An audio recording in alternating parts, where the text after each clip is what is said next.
pensando a arte de forma política, a gente trabalha com as questões de gênero e raça, tendo como missão o fortalecimento, a emancipação e o empoderamento das mulheres na sociedade. A gente percebeu a importância de nós, mulheres negras, criarmos ações, criando esse projeto, que foi o Grupo Cultural Balé das Iabás, para justamente ter essa tentativa, né, que é a missão do nosso trabalho, fortalecimento, emancipação e empoderamento de mulheres, porque aí a gente tem a questão de gênero, que é uma outra questão, mas que atravessa as mulheres negras, sobretudo, né, se a gente pensa em pirâmide social, a gente sabe que as mulheres negras estão na base dessa pirâmide, e aí por isso a gente quis fazer um trabalho voltado especificamente para mulheres e sobretudo mulheres negras. O espaço do balé é um espaço muito importante, porque a principal coisa que o racismo fez conosco, além das marcas físicas, né, além do extermínio direto, é a impossibilidade ou a grande dificuldade que a gente tem de se articular,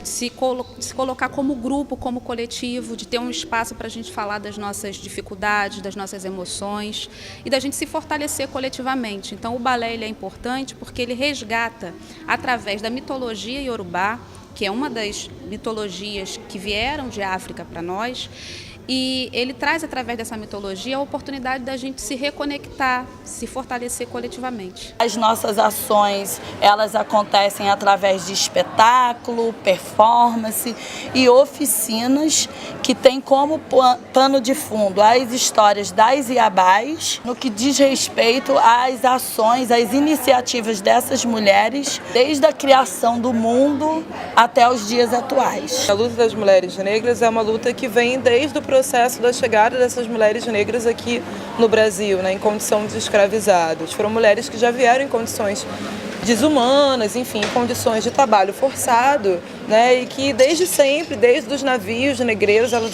já estavam resistindo, já estavam lutando, já estavam resistindo à escravização, e as formas de resistência eram várias, né, assim, desde se jogar no mar para ou jogar os filhos para não serem escravizadas aqui numa terra ou outra, numa terra estrangeira. Então isso sempre aconteceu, essa luta sempre aconteceu. E a gente vive um país que tem pouco mais de 500 anos, né, com pouco mais de 120 anos da abolição da escravatura, e a gente sabe que com um país com esse tempo de existência e com tão pouco tempo, né, que sem a escravidão, sem a escravização, a gente percebe que a herança da escravidão continua até os dias atuais, né? Na minha infância, principalmente, eu fui muito discriminada, muito. E eu apanhava muito na escola por causa disso, porque eles me chamavam de neguinha e eu achava aquilo fim. Então eu partia para a briga, eu partia para a violência. E eu me lembro até um fato que quando eu cheguei em casa toda machucada, aí minha mãe me conversou comigo e sobre a origem, né, de ser negra, apesar que ela não tinha nenhuma cultura, ela se fazia presente com assinatura com o dedo. Eu costumo dizer que quando eu estou sozinha na minha casa, que eu acordo de manhã, se eu não ligar a televisão, se eu não ler jornal, se eu não falar ao telefone, eu sou uma mulher. Mas a partir do momento que se eu ler uma notícia, ouvir o rádio, ouvir uma música, qualquer outra referência, aí eu lembro, eu sou uma mulher negra. Isso faz toda a diferença. Quando eu penso que eu sou só mulher, aí alguém me lembra que eu sou negra, entendeu? E que esse potencial de ser mulher negra, ele não existe. Ele é desclassificado, ele é humilhante. Mulher negra, eu acho que tem um peso maior assim na sociedade, né? A gente, infelizmente, ainda ocupa a base da pirâmide, do trabalho, né? Muitas têm esse estereótipo de subalternos, né? Como mulheres que...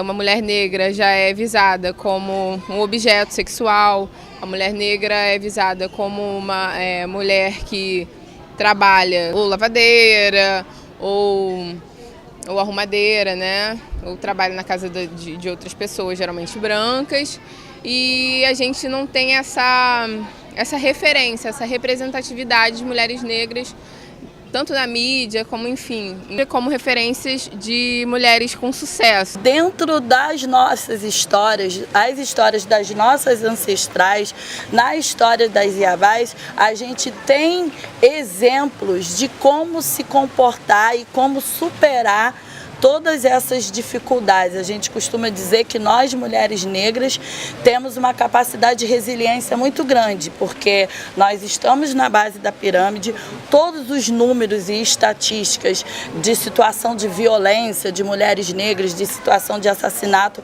os nossos números são elevadíssimos. A gente tem um exemplo que a gente pode dar agora, a gente está comemorando esse ano 10 anos de Lei Maria da Penha, e a gente tem uma diminuição da taxa de homicídio de mulheres não negras, de mulheres brancas.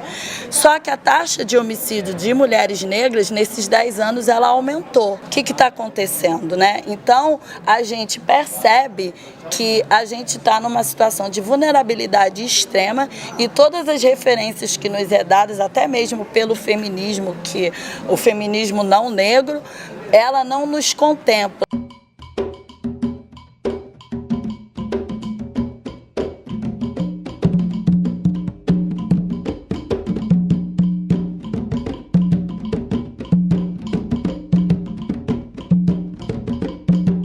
Então, enquanto o europeu ele reprime o corpo, né, a cultura africana ela trabalha o corpo de uma forma muito mais saudável. E quando eu vejo, por exemplo, eu trabalho com elas desde o início, quando eu vejo pessoas que vêm durante um período longo, né, um ano, várias vezes ao trabalho, eu percebo essa evolução, né, a pessoa se soltando, se trabalhando, se percebendo melhor. Então eu acho que isso é uma das formas mais impressionantes que eu percebo assim, da mulher se fortalecer, se tomar as rédeas da própria vida. Ser um cara privilegiado por ser branco e homem, eu aprendo muito mais com elas, percebendo isso, né, do que se eu tivesse na minha posição cego para perceber essas sutilezas, né.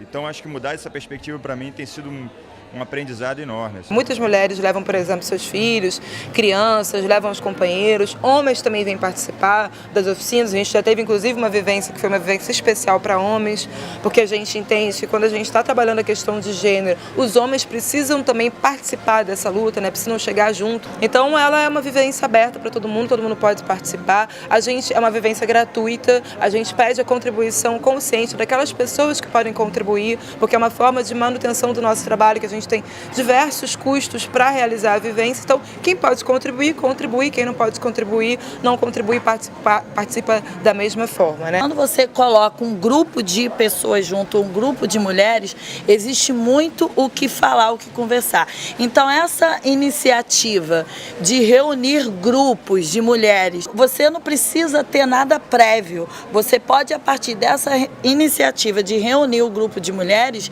descobrirem juntas como vai ser a dinâmica de vocês, porque essa dinâmica, ela vai precisar ter a ver com aquele espaço, com aquele território, com as diferenças territoriais, com as diferenças culturais. E a partir desse diálogo, dessa conversa, cada uma vai ver como a outra faz para superar aquilo, porque a gente sempre supera. Sempre uma mulher vai ter um exemplo de como ela fez para sobreviver naquele momento. E aí isso começa a crescer, começa a se fortalecer, e quando você vê, você já é um grupo forte, fortalecido. Então, o primeiro passo é se encontrar e conversar.